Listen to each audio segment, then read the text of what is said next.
Hello everyone, thank you for joining me. I have a new cookbook. Today we are doing Bridgerton's Posh Plantain bread. To begin with, we need 3 to 4 large plantains or 5 to 6 large ripe bananas. You're going to peel and roughly tear these into pieces into a large bowl. If you have plantains, you want half a cup of sugar and half a teaspoon of salt. Or if you have the bananas, you want 1/3 of a cup of sugar. Put those on top, and we're going to set that aside for 20 to 30 minutes to kind of mature, I guess is the best way to put it. While I was waiting for that, I moved ahead to our dry ingredients, which is rice flour. If you don't have that, you can use oat flour or plain flour, baking soda, baking powder, nutmeg, and ginger.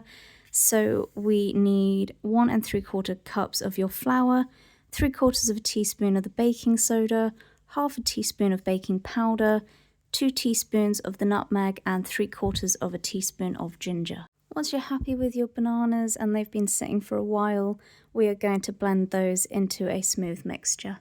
To that mixture, you'll then be adding 2 large eggs, half a cup of whole milk, half a cup of vegetable oil, and 1 teaspoon of distilled white vinegar or apple cider vinegar.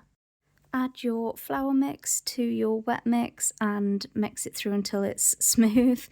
You can either make 8 small loaf tins or 1 big one like I did. If you do 8 little ones, it'll be about 30 to 40 minutes in the oven.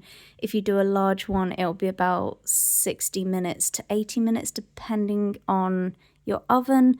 You're cooking it at 350 Fahrenheit or 175 degrees. I will say here in the recipe it did say just to oil my pan. I would recommend grease-proofing it. And also maybe adding a teaspoon of vanilla extract would really help this cake. Let me know what you think, how you get on, and if you make it. As always, stay safe, and I will see you in the next one.